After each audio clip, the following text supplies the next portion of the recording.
Bonjour et bienvenue sur le site de l'Église Carrefour-du-Sur-Roi. Nous sommes le 26 juin 2013, bien sûr. Et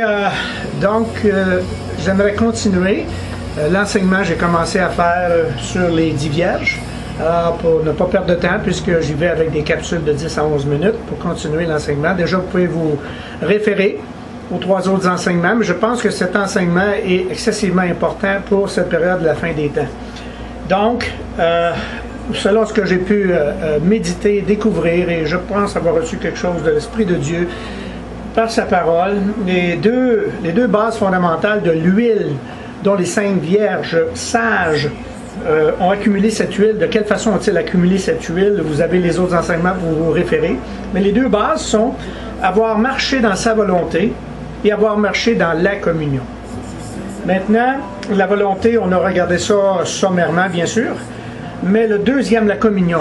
Le deuxième est vraiment, je pense, d'une importance capitale. Autant la première est aussi d'une importance capitale, la deuxième est aussi d'une importance capitale. La communion.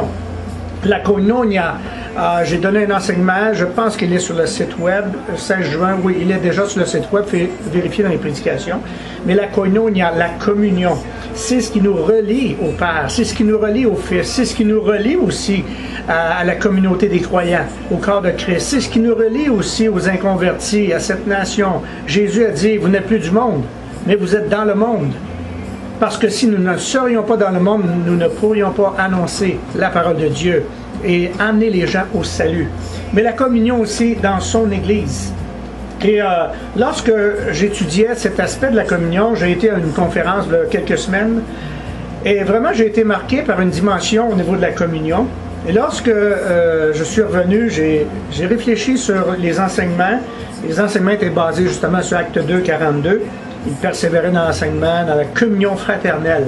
Et j'ai retourné à cette dimension de communion puisque déjà j'étais en recherche de l'enseignement des 10 vierges. Et j'ai senti qu'il fallait, comme j'ai mentionné, il y avait 2 phrases qu'on entendait souvent dans l'Église, c'est le faire connaître. Le connaître et le faire connaître. Et moi, je pense que la troisième que j'ai rajoutée, dans le fond, c'est être connu. Qui, d'après moi, est la plus essentielle, c'est être connu de Dieu. Et en travaillant un petit peu la vision de l'Église, et on a une phrase clé pour définir notre Église. Nous, c'était une communauté selon le cœur de Dieu au sein de sa communauté. Là, une Église selon le cœur de Dieu au sein de sa communauté. Et c'était bien, mais le Saint-Esprit m'a poussé à changer cette phrase nous décrivant au sein de notre communauté. Et pour faire une histoire courte, puisque j'ai écouté un enseignement, j'ai vérifié des choses et tout de suite j'ai écrit une phrase en quelques secondes inspirée du Saint-Esprit pour nous décrire maintenant. Puisque souvent, lorsqu'on demandait aux gens à quelle église, et souvent les croyants lorsqu'ils se rencontrent, se posent la question, tu es croyant, etc. Quelle église fréquentes-tu? Deux questions fondamentales, c'est à quelle église tu vas et combien êtes-vous dans l'église? Bon.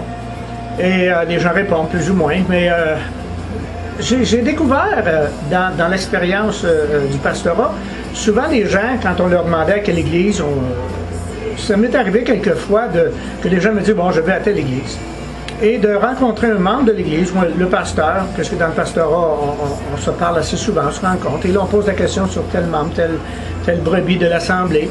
Et elle dit, ah oui, j'ai rencontré telle personne qui fréquente ton assemblée, et le pasteur ou la personne perplexe, quel est son nom? Et là, j'essayais de la décrire, et quelquefois, c'est d'accord, oui, cette personne est venue à l'église, elle vient de temps en temps, rarement, mais ça me dit quelque chose. Et ça m'a fait réfléchir, parce que dans le fond, c'est pas la bonne question qu'on pose.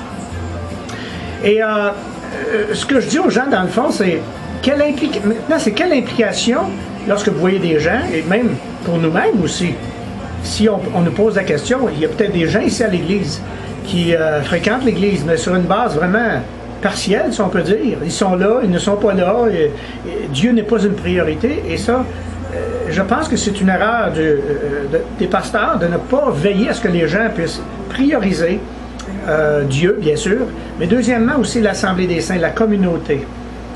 Et dans le fond, cette phrase que j'ai écrite pour nous décrire et que je vais travailler dans la suite des temps, c'est celle-ci maintenant. Maintenant, lorsqu'on nous demande quelle église fréquentes-tu, la réponse que j'enseigne aux gens, que moi-même je vais mentionner, je dis aux gens, mentionnez cela si c'est vraiment la fondation de qui vous êtes dans le Seigneur. Bien, la réponse est, oh, c'est plus qu'une église. L'église que je fréquente, c'est plus qu'une église. C'est une famille. Et j'ai écrit ça en quelques secondes et j'ai réfléchi. Et bien sûr, j'ai questionné le Seigneur, j'ai dit, oui, plus qu'une église. Je ne veux pas dire que notre église, elle est plus qu'une autre église, mais ce que le Saint-Esprit nous disait, c'est, maintenant, en 2013, à quoi ressemble l'église? Et vous le savez, si vous êtes un croyant de longue date, j'ai parlé beaucoup de division et c'est un sujet qui m'intéresse, c'est un sujet que j'adresse fréquemment. Il y a beaucoup de différences, de schismes, de dénominations, d'associations, d'églises indépendantes. Depuis quelques années, des églises maisons qui ont refusé les institutions, etc., se sont détachées. Et c'est en ce qui me concerne, c'est, sans dire que c'est une plaie, j'irais jusqu'à dire que c'est une plaie. Mais c'est vraiment une faiblesse. Disons-le comme ceci, c'est une faiblesse, une grande faiblesse du témoignage de l'Église. Alors, une faiblesse de l'Église, puisque lorsque nous regardons cet aspect de communion, c'est une base fondamentale. Et je pense que ça fait partie de l'huile des 5 vierges sages. La communion. Et juste peut-être une petite parenthèse, la semaine dernière justement, j'écoutais et je regarde sur le web, je regarde ce qu'il se dit, j'essaie de vérifier, et souvent les gens de l'Église, les membres sont en contact avec des prédicateurs ou sur le web, ils peuvent avoir accès à toutes sortes de choses et je leur fais bien attention de leur dire ce que vous écoutez, et vous êtes libre d'écouter ce que vous voulez, mais vérifiez, les Écritures sont la base de la vérité. Et justement, un prédicateur prêchait justement sur Matthieu 25 sur les 10 vierges et d'annoncer que les 5 vierges sages c'est des vierges qui ont payé leurs dîmes et leurs offrandes et qu'ils ont investi dans les ministères. Et j'ai été vraiment sous le choc d'entendre ça sur le web et tout le monde a accès à cela. Et ce ministère, justement, ne parle que de prospérité et d'argent. On peut parler de prospérité. Je pense qu'il y a une dimension de prospérité que le croyant peut avoir accès. Mais vous le savez, on a poussé à l'extrême cet aspect. Et justement, cet enseignement d'argent, de dîmes, d'offrandes de Matthieu 25, de l'huile, c'est complètement une fausse doctrine. Alors, je pense qu'il faut veiller à ce que les Écritures soient bien interprétées, soient bien apportées au peuple de Dieu. Donc, la communion. Alors, c'est plus qu'une église, c'est une famille. Et dans le sens que c'est plus qu'une église. Et je priais le Seigneur et ce que je recevais, c'était, bien, maintenant, après tant d'années, ici au Québec en tout cas, beaucoup de gens, et on dit souvent cela, l'Église, elle est blessée, les gens sont blessés, il y a eu des abus spirituels, il y a eu des divisions, il y a eu des scandales, etc.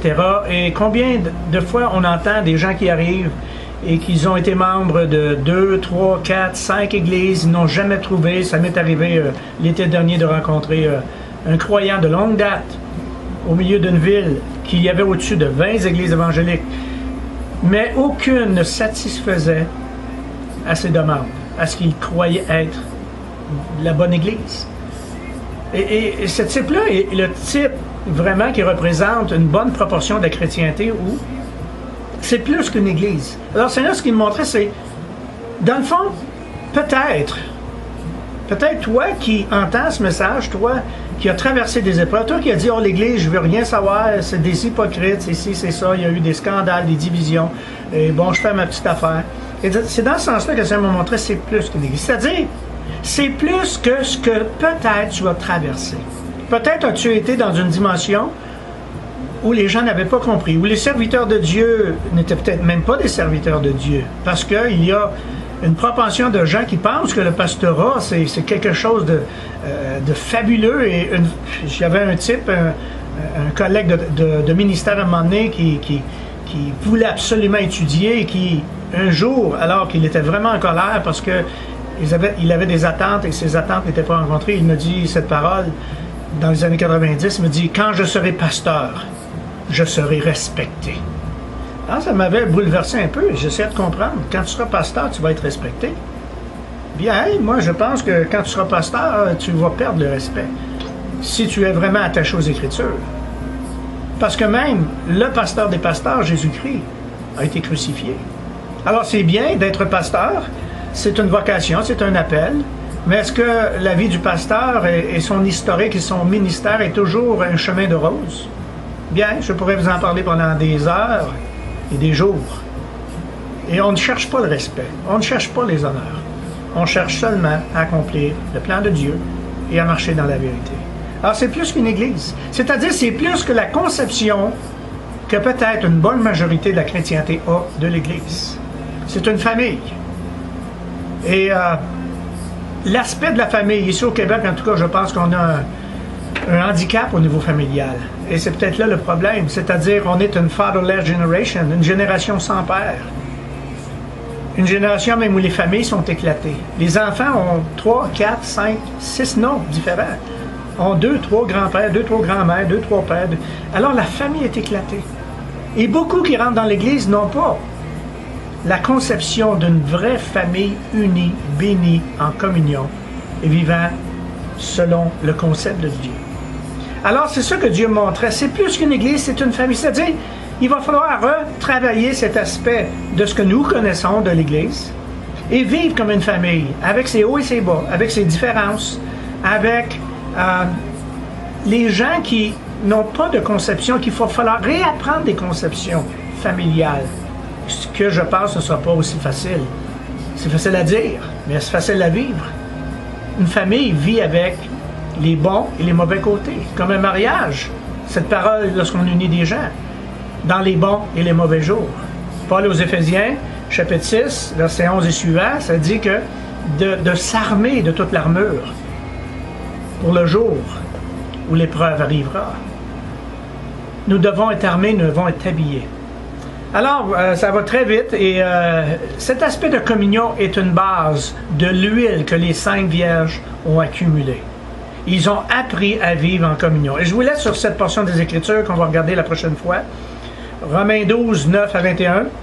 Que la charité soit sans hypocrisie, ayez le mal en horreur, attachez-vous fortement au bien. Que l'amour soit sincère. Fuyez le mal avec horreur, attachez-vous au bien. Et d'autres traductions, je vous lis les différentes traductions.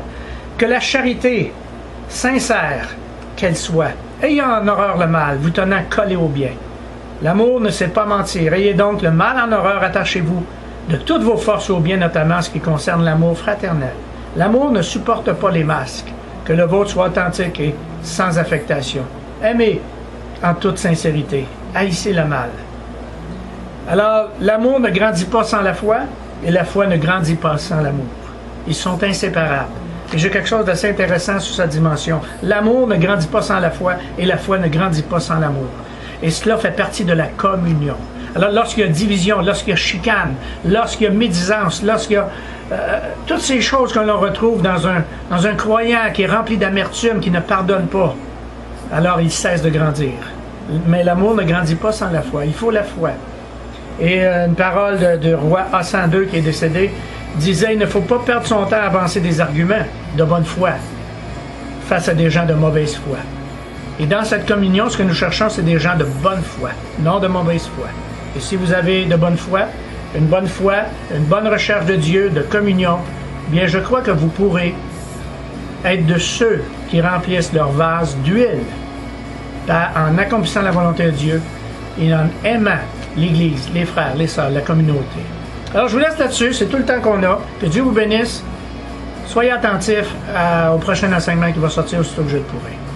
Et bonne visite du site web pour les différentes activités que nous avons cet été. Que Dieu vous bénisse.